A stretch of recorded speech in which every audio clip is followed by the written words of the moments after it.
anatomía del respiratorio superior es una de las anatomías más susceptibles para el ingreso de microorganismos, sobre todo de bacterias y virus que provocan enfermedades respiratorias. El tracto respiratorio constituye la localización más frecuente de las infecciones en el ser humano debido a la exposición constante a una amplia gama de patógenos potenciales en el ambiente, tanto mediante la respiración como por el contacto de las manos con la nariz y la boca.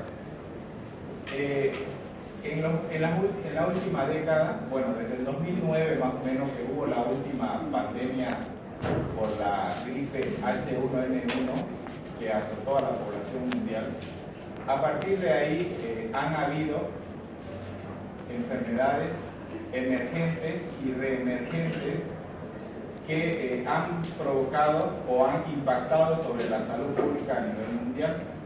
Y estas enfermedades justamente son enfermedades transmitidas o son enfermedades causadas por microorganismos, en algunas ocasiones bacterias y en la mayoría de ellas por virus, ¿ya?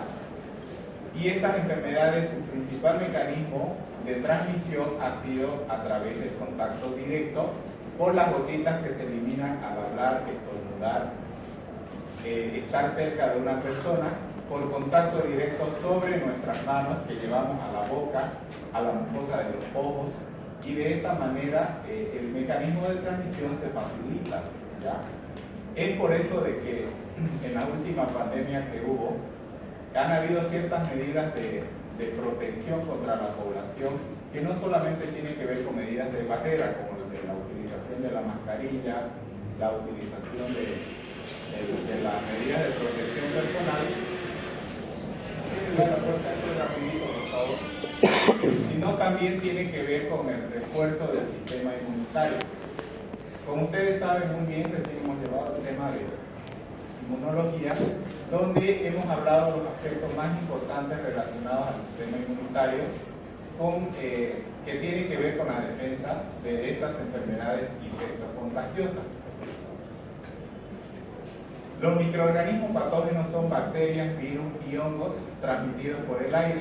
El diagnóstico biológico, es decir, el diagnóstico para poder identificar la presencia de un microorganismo, no es fácil, debido a que la muestra clínica necesariamente pasa por algunas estructuras como la orofaringe, la nasofaringe, donde se puede contaminar con numerosas bacterias que forman parte de la flora microbiana comensal, salvo aquellas muestras que se obtienen directamente desde el sitio de las lesiones.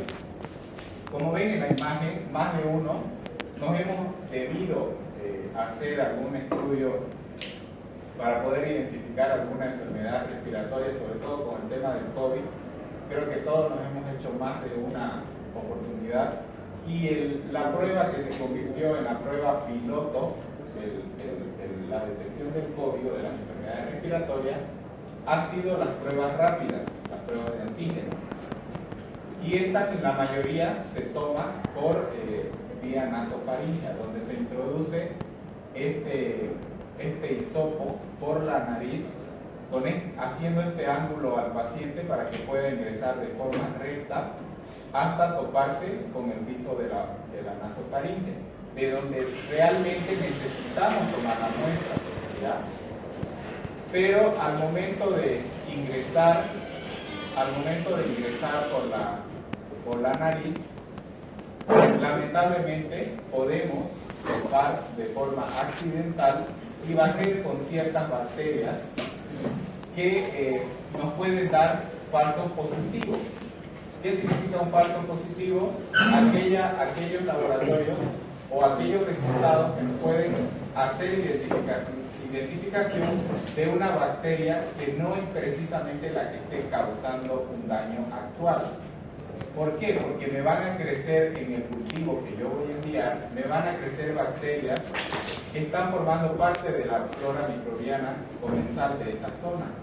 Entonces esto me va a dar a mí una falsa alarma de que está creciendo o que me esté produciendo la enfermedad del paciente otro microorganismo y no el que yo quiero identificar. Entonces, pero ese es el riesgo que se corre al momento de realizar este tipo de pruebas, ¿no?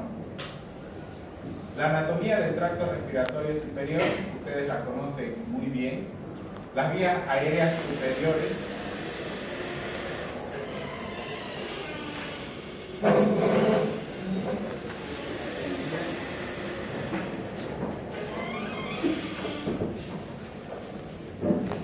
les voy a pedir a partir del próximo lunes que sean puntuales. Las respiratorias aéreas superiores se extienden desde los orificios nasales hacia la laringe y comprende la nasofaringe, la orofaringe, los senos paranasales, trompa de Eustaquio y el oído medio. Todas estas estructuras anatómicas mencionadas son las estructuras que tienen mayor debilidad o las que tienen, por las que tienen mayor afinidad los microorganismos que son transmitidos por vías aéreas respiratorias. ¿Por qué? Porque son las que se tienen contacto con el exterior inicialmente, ¿ya? Y son todas estas estructuras también comparten cierta anatomía. En muchas ocasiones, las enfermedades respiratorias del tracto respiratorio superior, como en el caso de una amigdalitis causada por el Streptococcus pyogenes que vamos a hablar hoy en día, puede ocasionar alteraciones al oído medio y provocarnos una infección aguda del oído, donde si bien la bacteria se puede identificar por vías respiratorias superiores, existen tratamientos que nos van a eliminar a la bacteria y que de esta manera también nos van a eliminar las otras posibles zonas que hayan sido infectadas, como en el caso del Streptococcus pyogenes que puede invadir el oído medio. Las infecciones más frecuentes son otitis, laringitis, faringitis, epiglotitis, sinusitis y difteria. Entonces, todo lo que termina en itis, ustedes ya saben que es inflamación. Entonces, hay alteración en el oído medio, en la laringe, en la faringe y en la epiglotis. Hay una bacteria en particular por la que vamos a hablar hoy día un poco más detenidamente que el resto de las bacterias, que es la Bordetella pertussis, que causa la tos ferina o coqueluche o tos de ahogo. Cuando hablemos de la tos ferina, hablemos de la coqueluche o tos de ahogo, nos estamos refiriendo al mismo cuadro clínico, ¿ya? Una tos paroxística que es causada por la Bordetella pertussis que vamos a conocer hoy día.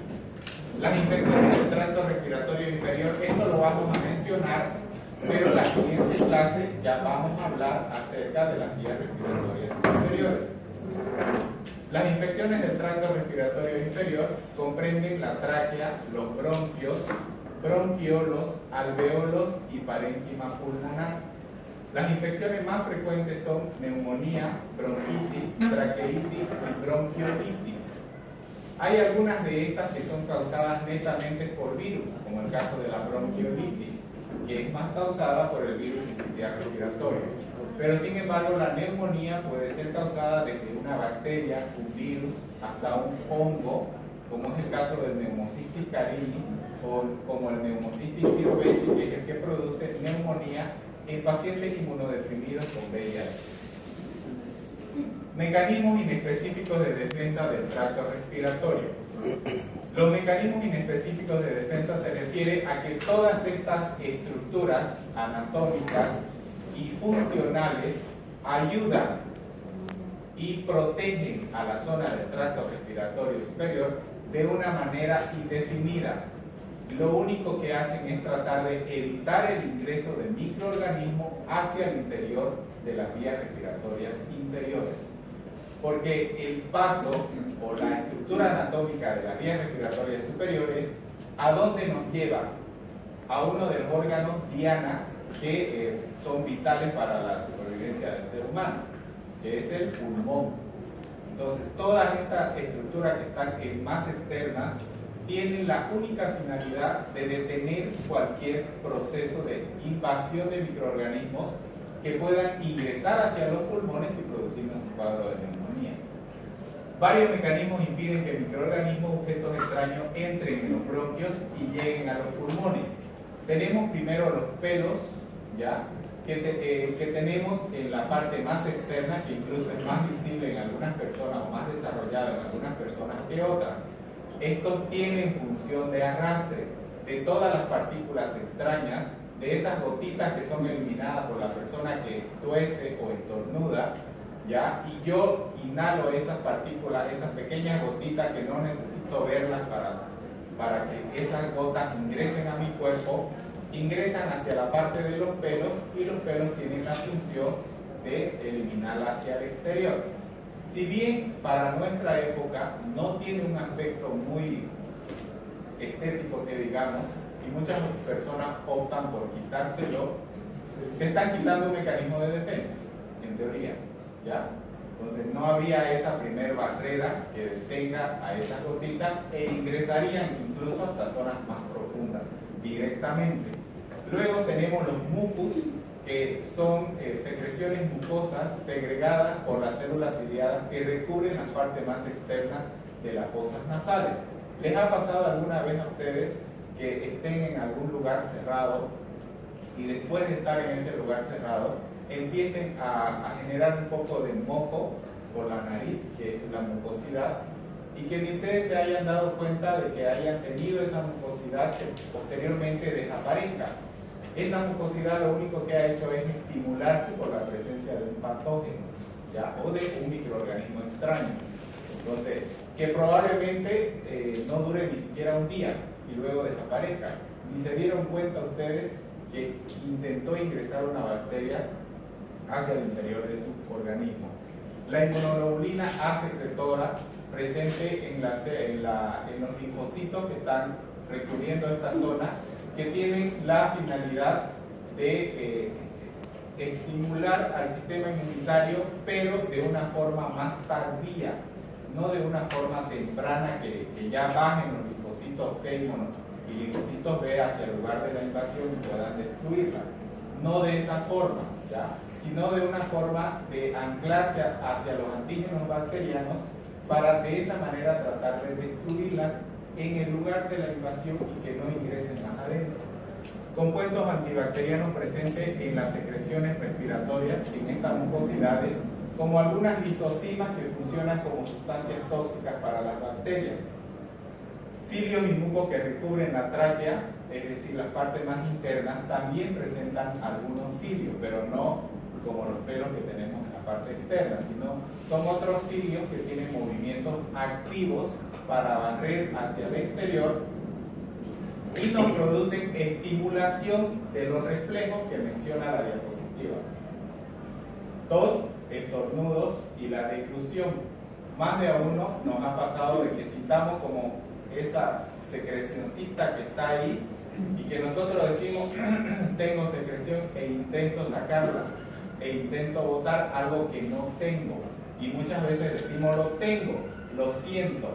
No es que lo sientan, es que estos cilios están estimulándoles para que boten, aunque sea saliva, hacia el exterior, para que estos microorganismos encontrados en la saliva no se adhieran a la mucosa y no produzcan invasión.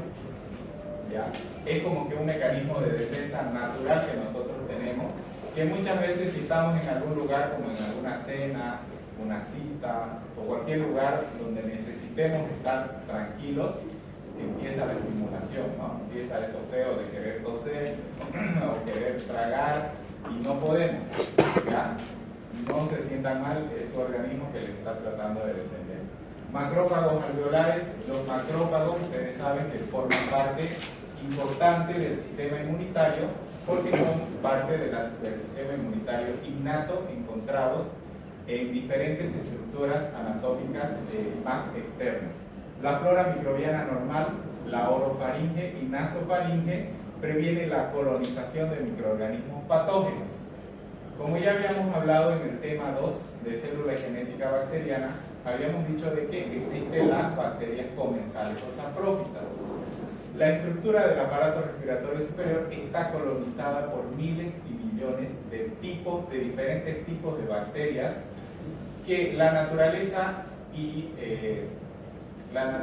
animal y vegetal, vamos a decirlo así, porque nosotros formamos parte de un ecosistema, es tan perfecto que ha condicionado a algunas bacterias, algunas clases de bacterias que son patógenas, las ha condicionado y las ha vuelto no patógenas para que estén colonizando estructuras anatómicas y estén estimulando al sistema inmunitario para cuando ingrese un patógeno de verdad del mismo tipo de esa bacteria, el organismo sepa cómo defenderse.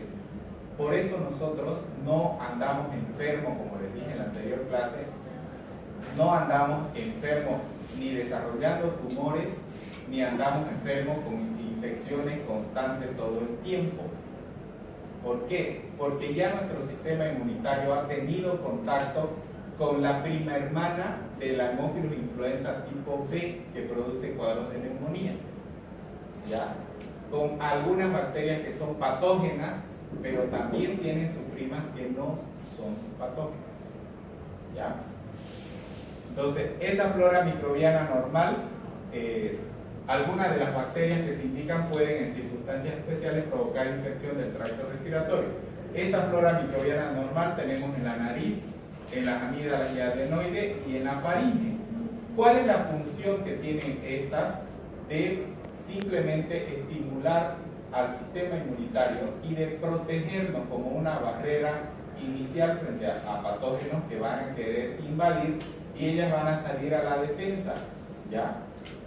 Obviamente el patógeno va a venir y va a arrasar con ellas, ¿no? Las va a destruir, pero por lo menos va a ser algo, algún proceso básico de barrera que va a dar tiempo al sistema inmunitario para poder activarse a través de las citoquinas y citocinas, que ya ustedes saben que son estimuladores en el tema de la invasión de un microorganismo, ¿ya? Staphylococcus aureus, el Streptococcus epidermidis, es una de las bacterias que colonizan mi piel, de ahí el nombre de epidermidis, ¿ya? Colonizan mi piel. ¿Qué significa? Que en toda mi piel yo lo tengo a la Streptococcus epidermidis, incluyendo estos orificios naturales, la nariz, la boca e incluso en la zona genital. El Streptococcus epidermidis en condiciones de sistema inmunitario bajo puede invadir el tracto urinario y puede provocar infecciones urinarias. Nasofaríngeas y orofaríngeas. De aquí para adelante vamos a hablar solamente de los microorganismos que causan daño a la zona del aparato respiratorio superior. Los microorganismos que causan infecciones del tracto respiratorio superior deben entrar en contacto con el epitelio de la mucosa, adherirse y multiplicarse. Las infecciones pueden ser endógenas o pueden ser exógenas. ¿A qué se refiere? Cuando hablamos de una infección exógena, la mayoría son transportados por aerosoles, otros se transmiten a través de contacto en condiciones de hacinamiento o de falta de higiene. Exógena se refiere a todos los patógenos que ingresan del exterior hacia el interior del cuerpo humano. Todos los patógenos que son transmitidos a través de una persona enferma a una persona sana. Las infecciones endógenas, generalmente los microorganismos de la microbiota normal no causan infecciones, pero en algunos casos sí, como lo que les acabo de explicar hace unos segundos, ¿ya? Es decir, la flora microbiana comensal no está ahí para causar daño, está para ayudarnos, pero hay un pero. Nuestro cuerpo humano no puede tener la condición de estar bien todo el tiempo y en alguna ocasión puede existir que las defensas bajen cuando no nos alimentamos bien, cuando consumimos drogas, no dormimos bien, estamos muy estresados, tomamos algún medicamento que lleve a nuestro sistema inmunitario a que se baje, infecciones como el VIH, cáncer, enfermedades inmunopatogénicas, un montón de causas que pueden hacer que mis defensas bajen. Esa baja de defensa, lamentablemente, la flora microbiana comensal lo aprovecha y lo toma como que vamos, adelante, continúa, podés ir a lugares donde no tenés que ir, y empieza a invadir zonas que no le corresponden estar, zonas estériles del cuerpo donde es libre de bacterias. Y una bacteria, por más que sea comensal saprófita, en un lugar que no debe estar, lamentablemente causa daño, ¿ya? Y empiezan ellas a crecer porque tienen condiciones de crecimiento favorables. Mi cuerpo está con las defensas bajas y ellas crecen. Esa es la condición endógena, a eso se refiere con infecciones endógenas, que de mi cuerpo, de la parte interna de mi cuerpo, brota la infección porque son bacterias que yo tengo. ¿Eso cuándo puede ocurrir? Cuando yo tengo una infección causada por un virus inicialmente y después la bacteria se puede reactivar de la parte interna. Bien, vamos a empezar a hablar de las bacterias que causan enfermedades en el tracto respiratorio superior, como es el caso del Streptococcus pyogenes. El Streptococcus pyogenes, más conocido como el Streptococcus beta hemolítico del grupo A, beta hemolítico porque contiene en sus superficies anticuerpos beta que ayudan de alguna manera a protegerse a la bacteria de los medicamentos, sobre todo de las penicilinas. Es la bacteria que más se aísla y la responsable de un cuadro denominado faringoamigdalitis estreptocócica. Con frecuencia causa infecciones supurativas de seno y oído medio. ¿Ya? Si la infección no es detectada por el cuerpo humano y no acude el paciente a una consulta con el médico, esta infección o esta bacteria puede ingresar a zonas como el oído medio y provocarnos una infección de oído. No sé si les ha pasado de que alguna vez se resfríen y luego les duele el oído, ¿ya? Que inicien con un resfrío, como le dicen acá, resfrío fuerte, con síntomas así que sean bien agresivos y estén con todo fiebre y solo toman paracetamol y continúan y no acuden a un médico, y al tercer, cuarto día empiezan a tener dolor de oído. Eso es porque el microorganismo que le está causando esa infección localizada se está esparciendo a otra zona. Pero la mayoría de estas bacterias producen cuadros localizados en vías respiratorias superiores. Muy pocas de ellas son las que van a invadir zonas como el corazón y producir una cardiopatía a largo plazo, las articulaciones y producir cuadros de reumatismo o fiebre reumática que lo causa el Streptococcus pyogenes. Son muy pocas las bacterias que van a pasar al torrente sanguíneo. Para que puedan diferenciar una faringitis de una faringoamigdalitis, ya que esto es lo básico, simplemente lo único que tienen que observar es la diferencia en la presencia de exudado causado por bacterias o placas blanquecinas y la no presencia de estas placas. En la faringitis, que mayormente lo causa un virus, solo provoca hiperemia en el lugar, puede provocar hipertrofia de las amígdalas. Cuando las amígdalas están inflamadas se les denomina hipertrofia, ¿ya? Como ustedes saben, en el sistema inmunitario, los ganglios linfáticos, había una pregunta que decía, ¿por qué se inflaman los ganglios linfáticos cuando hay una infección? Porque justamente aumentan, duplican y triplican la producción y maduración de linfocitos. Entonces, en presencia de una bacteria, estos crecen porque están aumentando los linfocitos para poder defender al cuerpo de esa bacteria. Lo mismo pasa con las amígdalas en presencia de la bacteria, ¿ya? A diferencia del virus, el virus puede provocar una hipertrofia, pero no hay presencia de exudados ni placas. ¿Por qué? Porque en el caso de las bacterias, provocan las placas por la muerte que se da de leucocitos y por la muerte de las bacterias. Todo el proceso inflamatorio que producen algunas toxinas de las bacterias puede llegar a provocar todas estas sustancias que se denominan exudados. Si ustedes ven ahí, las amígdalas de estos pacientes tienen el mismo patrón clínico, ¿ya? Que es la presencia de ese exudado o estrías blanquecinas, que nosotros en medicina le decimos placas blanquecinas. Cuando vemos eso, automáticamente lo único que tenemos que hacer es darle antibiótico al paciente.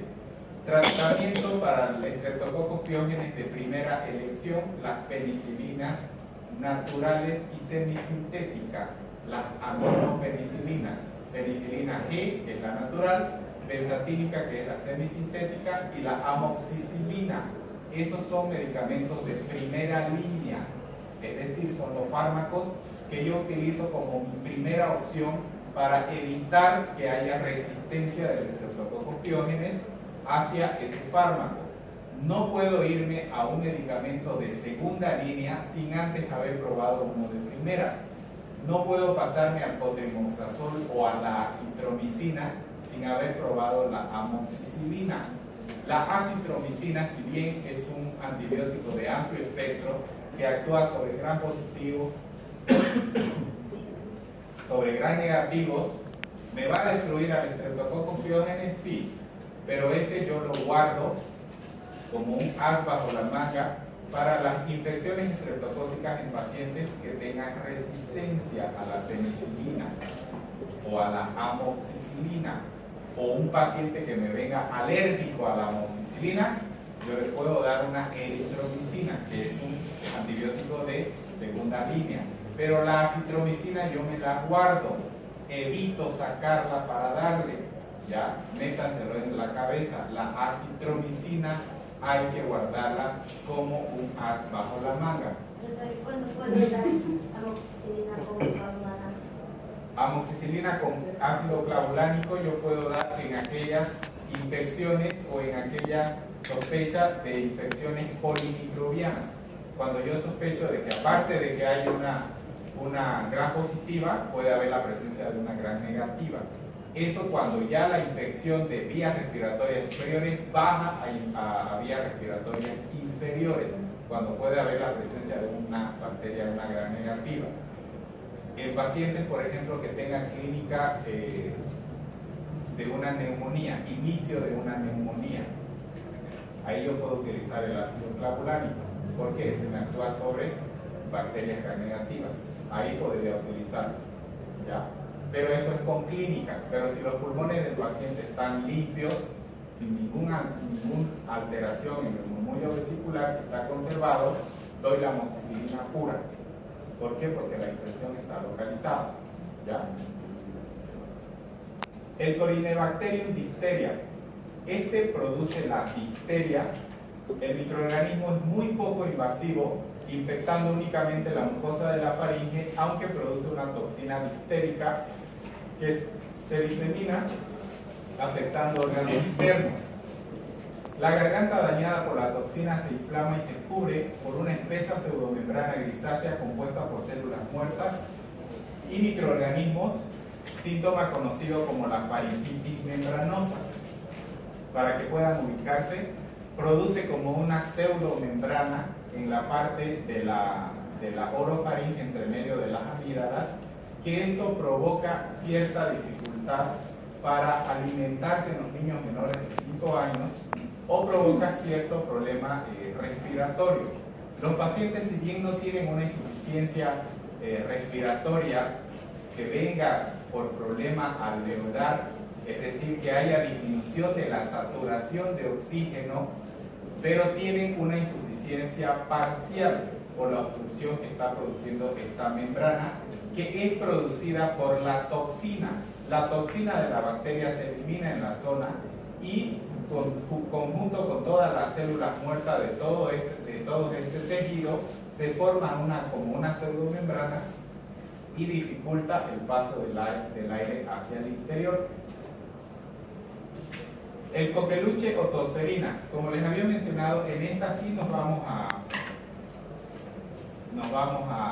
tratar de explicar un poco más amplio a la bacteria, porque necesitamos conocerla desde el punto de vista clínico, ya que es la bacteria que está causando los problemas de brote de casos actualmente en Santa Cruz.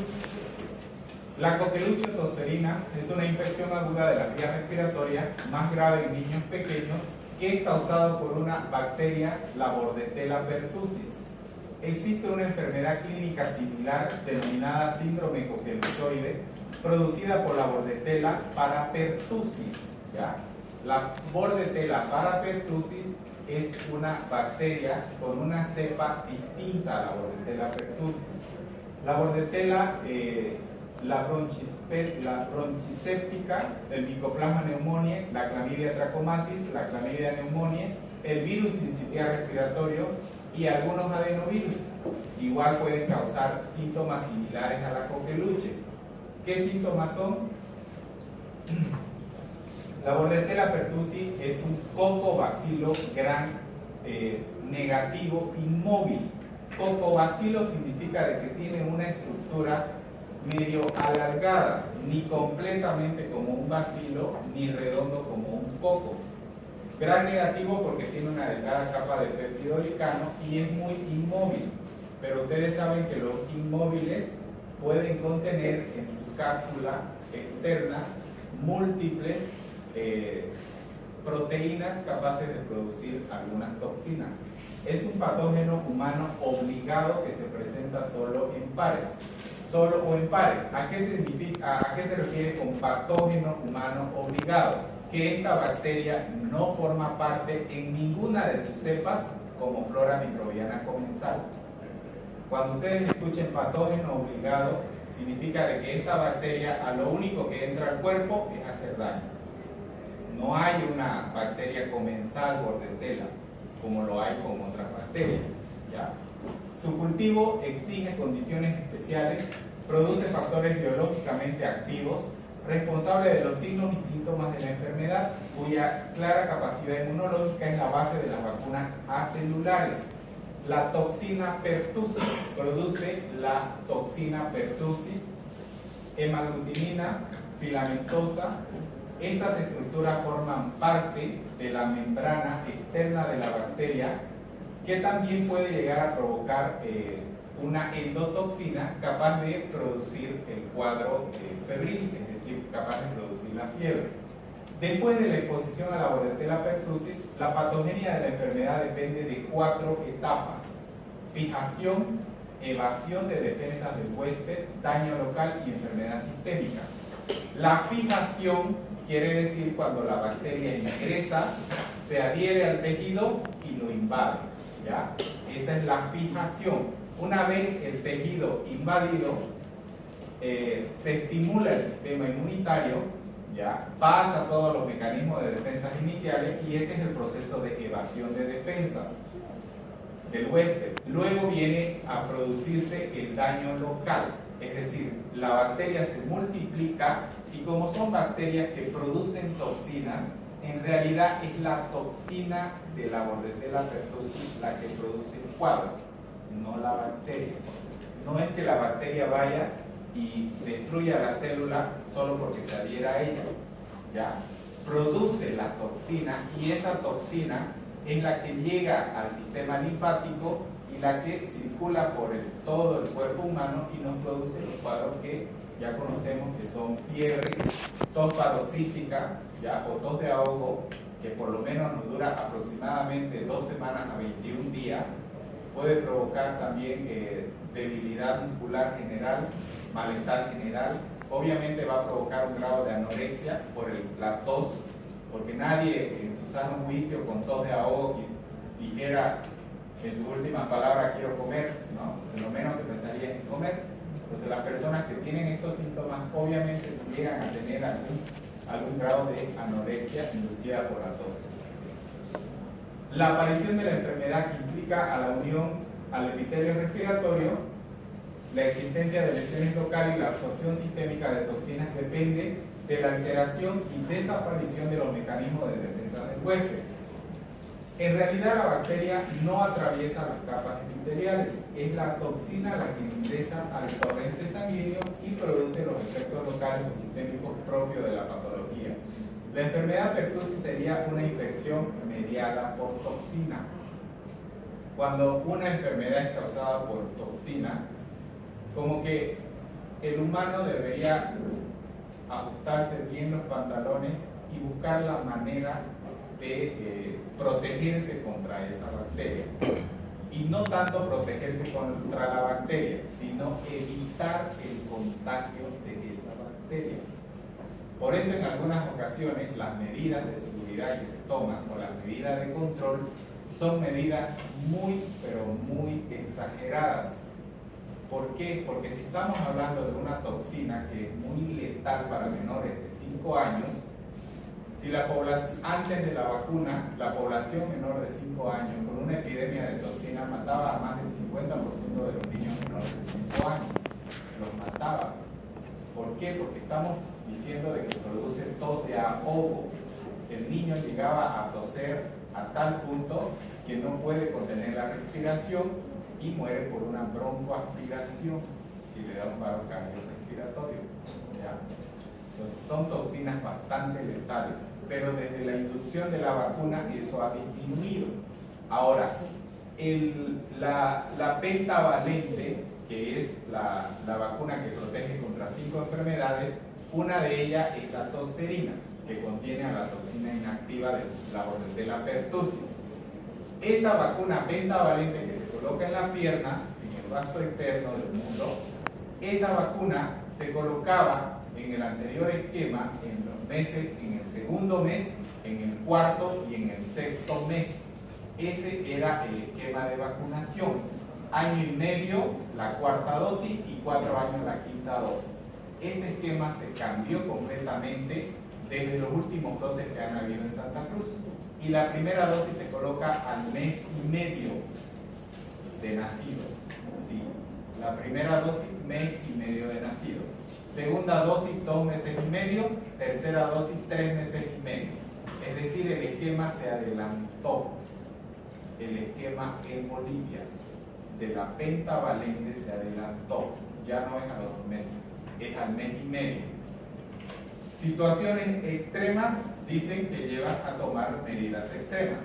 Lamentablemente la coqueluche, al ser una enfermedad que ya era controlada por la vacuna, cuando ya aparecen casos y empiezan a provocar daño a mi población, yo necesito tomar medidas extremas. ¿Ya? Dentro de la condición de la vacuna, si la vacuna, si yo, digamos, soy una empresa farmacéutica y yo produzco la pentavalente y yo le digo a los gobiernos, bueno gobierno, lo máximo que ustedes pueden colocar para evitar reacciones adversas en el niño es mes y medio. ¿Ya? Antes de eso no lo coloquen, porque los riesgos son mayores, es decir, pueden provocar fiebre, malestar y esas cosas. ¿Ya? Porque no se olviden que la vacuna activa el sistema inmunitario, y el sistema inmunitario de un bebé está chalinga, pero también no tiene ningún tipo de experiencia, por decirlo así, contra este tipo de reacciones. ¿Ya? ¿Qué pasa si se sigue manejando el mismo esquema 2, 4 y 6 meses con la colocación de la vacuna en la penta? No, no es nada, solamente que se adelantó justamente por los casos que hay. ¿Ya? Entonces, la toxina de la Bordetella pertussis produce un montón de inactivaciones y un montón de daño a todo nivel. Inhibe la fagocitosis, induce a las quimiosinas, inhibe el reclutamiento de neutrófilos, suprime la respuesta de anticuerpos producidas por los linfocitos B, reduce el número de la función de los monocitos, inhibe la localización del linfocito en el ganglio linfático y extravasación, es decir, no permite la maduración del linfocito B dentro del ganglio linfático. ¿Ya? Y si el linfocito B no madura, no hay nada que llegue al lugar para poder detener a la bacteria. Y produce algún grado de hipertensión pulmonar por la falta de aire. ¿Ya? Cuando no respiramos bien, hay ese tipo de problemas. A Haemophilus influenza tipo B, esta última ya la vamos a pasar un poco más rápido. La Haemophilus influenza tipo B produce inflamación de la epiglotis, de tejidos blandos por encima de las cuerdas vocales. ¿Ya? Nos llega a producir incluso cuadros de laringitis aguda. La laringitis se caracteriza mayormente por el cuadro de disfonía clínica. Cuando ustedes alguna vez han estado roncos por algún resfrío, pero esa ronquera que apenas se le escucha la voz, es producido por algunas de estas bacterias. ¿Pueden invadir al pulmón y producir neumonía? Sí, pueden invadir fácilmente al pulmón y producir cuadros de neumonía. El Mycoplasma pneumoniae produce una faringitis de escasa aparición. La Neisseria gonorrea, aunque ustedes no lo crean, es una enfermedad de transmisión sexual, pero puede llegar a producir faringitis gonocócica. ¿Cuál sería el mecanismo de transmisión de la Neisseria gonorrea que nos produzca un cuadro de faringitis?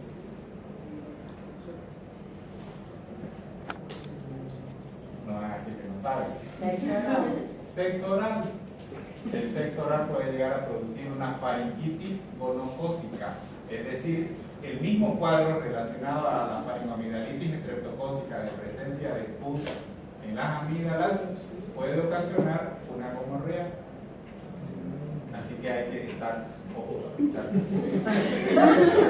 La cándida provoca mugues y provoca candidiasis oral. La cándida, si bien no es una bacteria que sea transmitida directamente, en realidad no es una bacteria, es un hongo.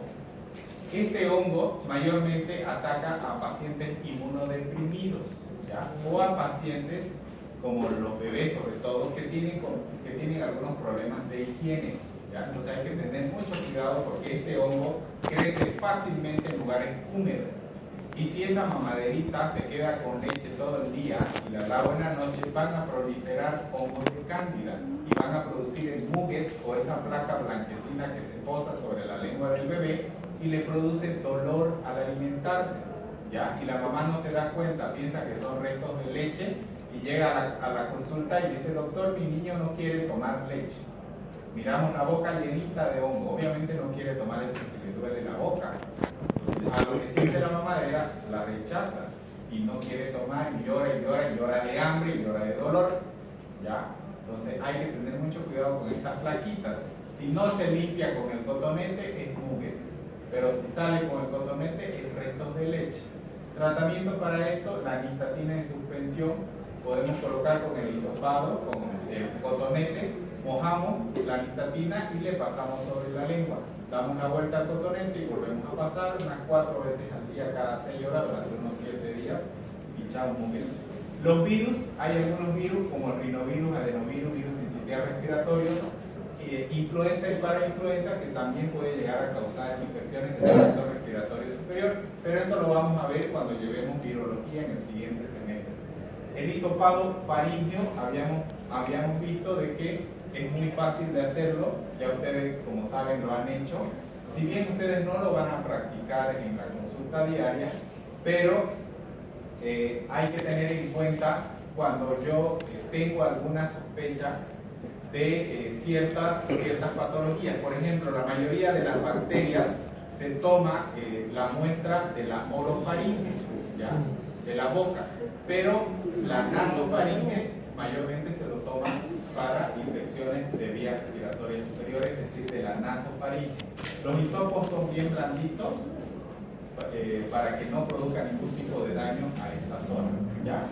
El hisopo es un poco inclinado para que pueda ingresar, y el aspirado nasofaríngeo es a los menores de 2 años que no tienen la zona muy sensible.